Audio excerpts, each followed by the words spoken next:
Sir, nadawit po yung name niya sa Sir Vendom daw na Mark Venture dun sa operation niya sa nagpunta po sa bahay.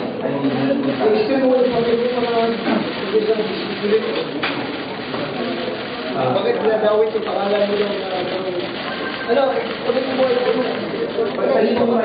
Nabanggit po kasi yung asawa ni Santa Isabel na yung name niya, sir. Napunta kayo sa bahay. So, pwede sir, pa-explain lang sir yung involvement niya, sir. Bakit kayo na-intervene? Hindi ako napunta sa bahay niya. So, sinasabi niya napunta ako sa bahay niya. Kasi lumalingan na naman yan. Actually, tumawag siya through yung attorney niya na gusto na magpagtulungan daw yung asawa niya nung nakokorner na namin siya. So, ang sabi ko, okay, pumunta kayo sa opisina ko. Instead, pumunta sila ng mga 10 o'clock, ayaw sa opisina ko dahil baka daw may media. Okay, saan yung gusto? Doon sa harap ng tennis court. Doon po kami nagpunta.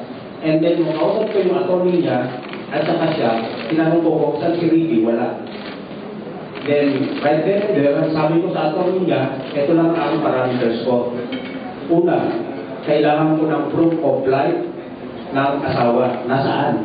Kung patay na, ano proof of death? Second, sino-sino lahat ang gumawa nito at third, asan yung sakyan. Kung may bigyan ni Santa Isabel yan, well, matutulungan natin siya. At that depends sa presa ng fiscal. But we have to take off from where yung nakasuhan na siya. Ang sabi ng attorney, ang sabi, kailangan mo na daw i-clear ko si Santa Isabel sa media. Nagalit ako. Sabi ko, nauna naman ang kalesa sa kabayo. Wala tayong pag-uusapan dito.